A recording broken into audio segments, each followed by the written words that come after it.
So it's wintertime here in northern New Hampshire, and figured I'd dig out the snow machines. Of course, they're not going to start. I'm sitting all summer.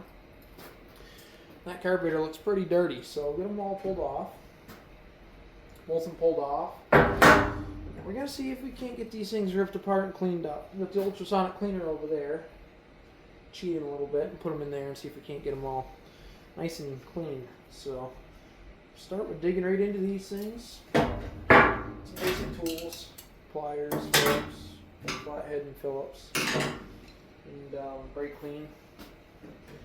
So first thing we're going to do is rip these 4 bolts off the bottom of the bowl screws.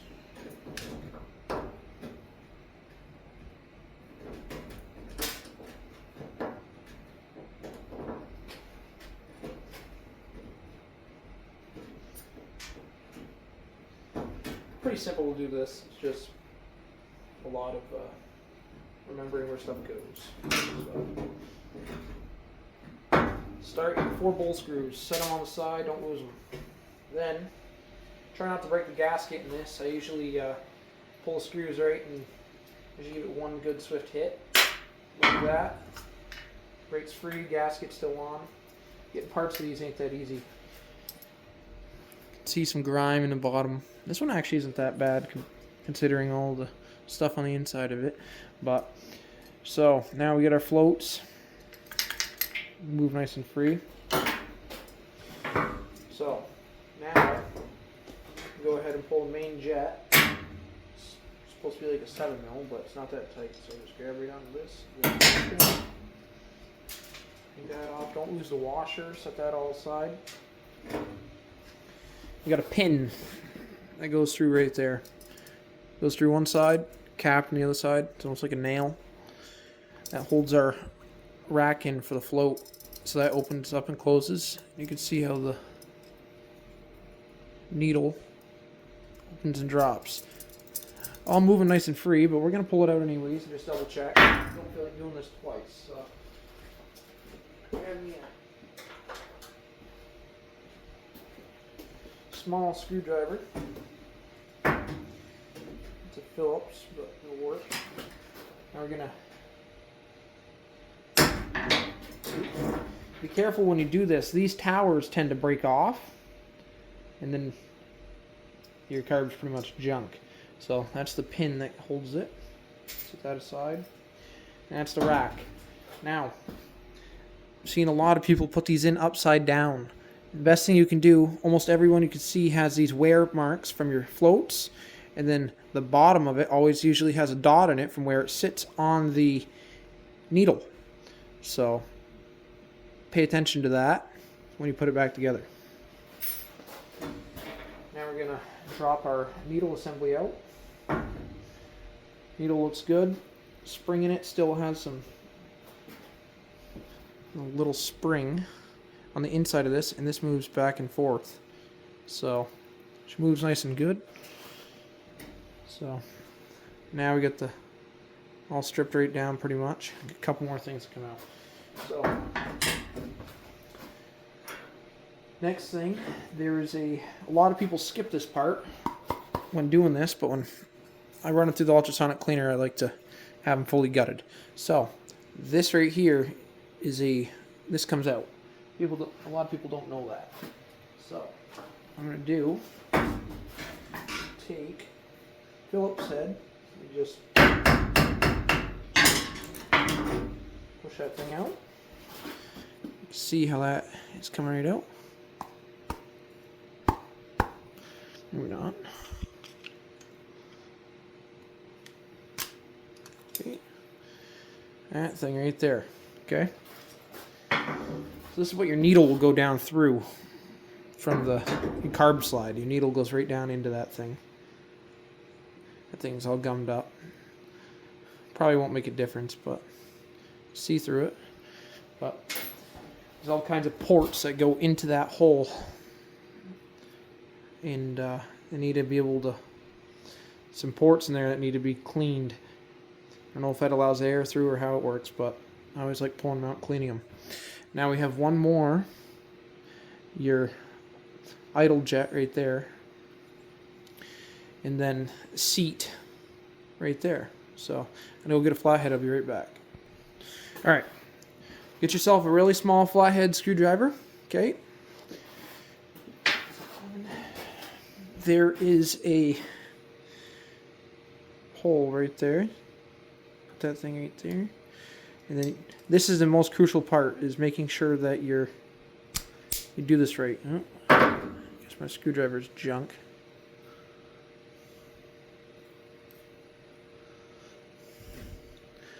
Well, you put this like that.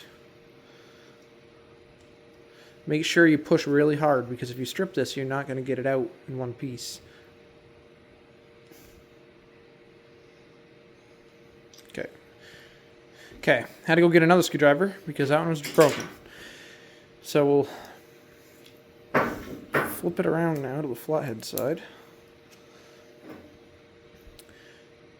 Once again,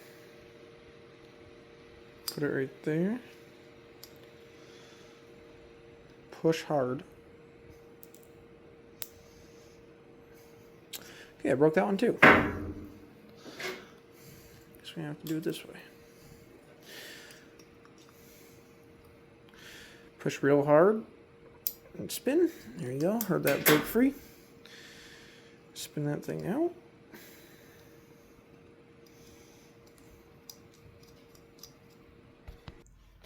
All right. So now we're going to yank the seat out of this thing. Oh, 11 mil. All right, got me a 10 mil socket. Usually you don't even need a, see, that broke free. They're not usually that tight. So, seat comes right out of this thing.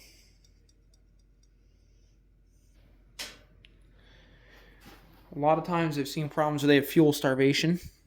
What happens is, at the bottom of that seat, there'll be a piece of crap in it. Either just gummed up fuel or something. And what happens is that when the float is calling for a lot of fuel, it'll clog that hole off. So I like to just always pull these out when I do this. Check. Don't lose that little gasket on it because it will leak by.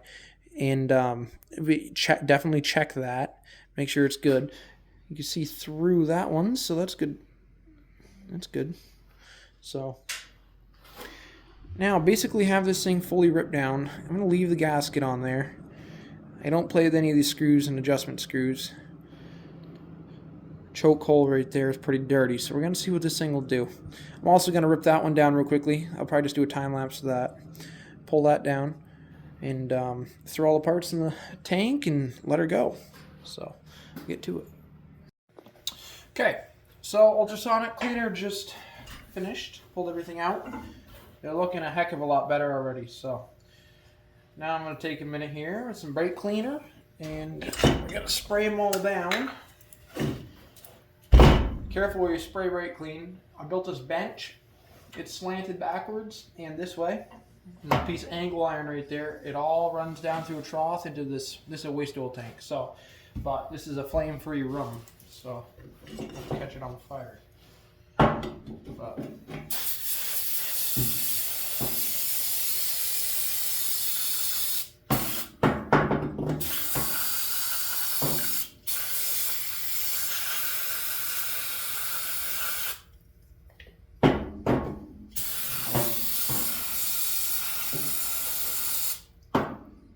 ultrasonic cleaner does a very good job, but it just doesn't get rid of all the sediments that will sit in it. So, but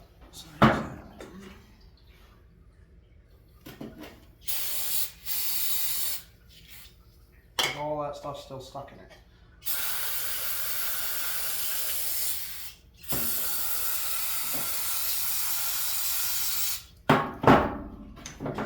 Take yourself a screwdriver and just take it all out.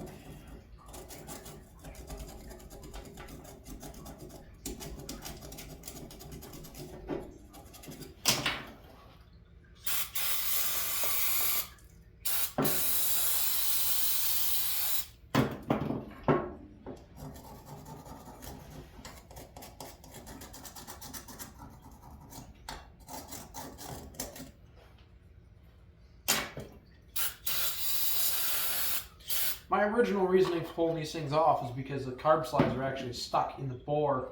Couldn't even move the throttle. It would snap the cable if you tried too hard. So that's why I ripped them all apart, and then come to find that they were all rotted up, because what it was, the mouse built a nest in the box of the snow machine and the air box, and made it and all the stuff fell in it.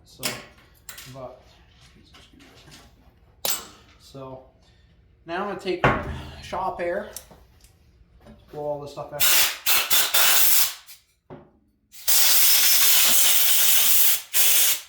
I do this, I like to run down through all these ports. So your pilot jet port, main jet port, overflow, the choke stanchion pipe.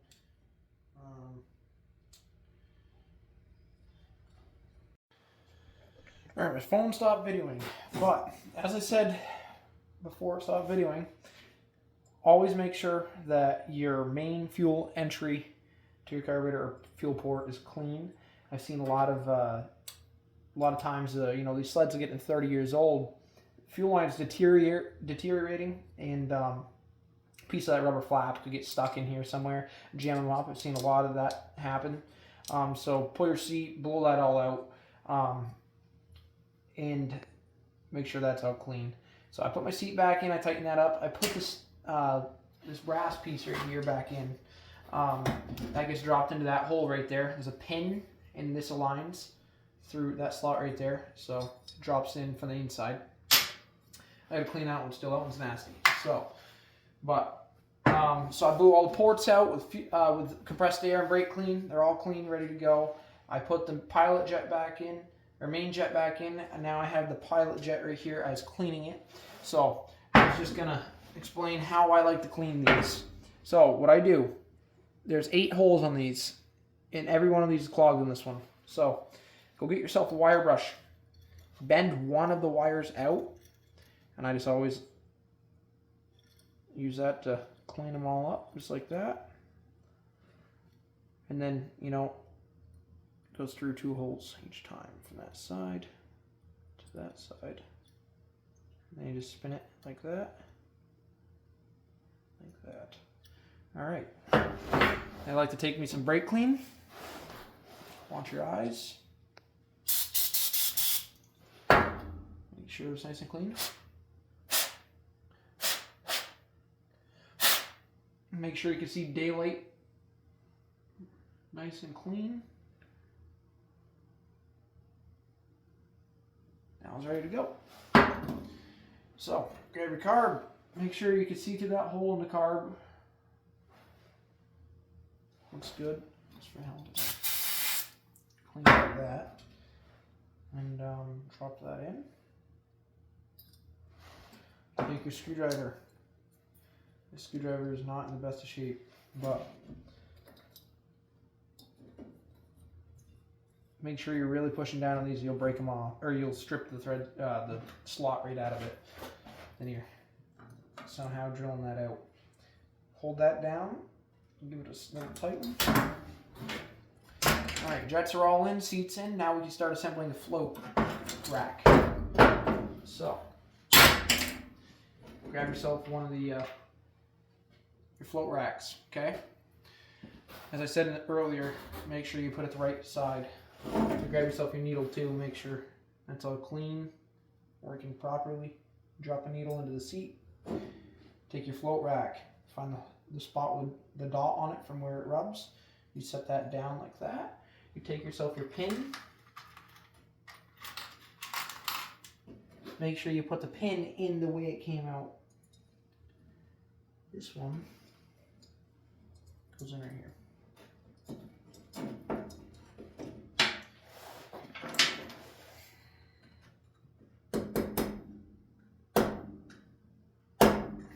Have to be very careful when you do that. Them towers do break, and then you're finding yourself a new carburetor. So that's all moving. That's all moving nice and free. The settings seem pretty good when it's up. To adjust it, so say you have a needle and seat that are leaking and it's filling your crankcase of fuel. What you do is, I always like to clean them, put them all back together and see how they work. And then if that ain't working, you can come in and then this tab right here sometimes gets bent. This tab right here, you can just bend it down a little bit so that it's closing earlier. And also sometimes some springs in these things get weak, so or they rot off and break. Like, see, actually that one just stuck. See how that just stuck? So that needs to be fixed. So I'm gonna grab another one of them right now. I have a pile of carburetors. Okay, back, get another one. All right, so set that back there. So that's all together. That looks good. Now we're going to put the bowl on it. So grab me a bowl. Once again, clean that all out. Make sure it's nice and clean.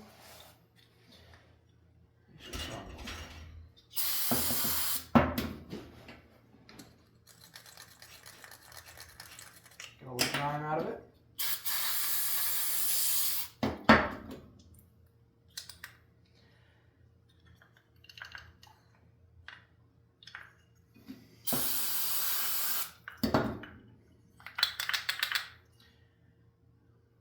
Good enough. Now that seal looks pretty good on this one. So another thing you want to make sure is these things move nice and free, these floats. And them are, so that's good. All right, so we got that all assembled. Put that on that. Make sure it sits flush. Grab your 4 bolts for your carb bowl.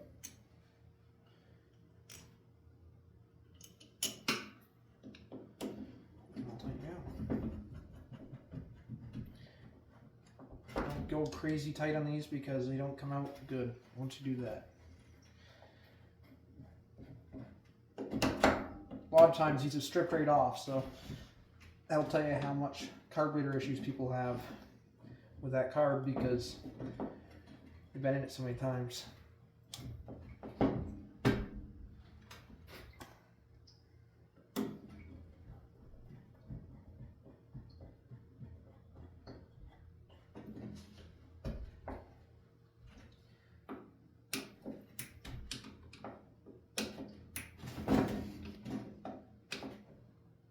Okay, there, that's all together.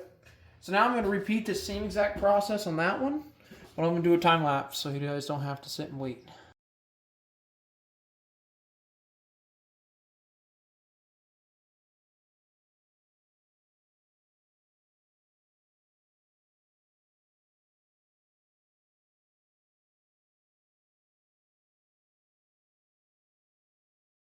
All right, and there we have it. Got them both all put back together, ready to go.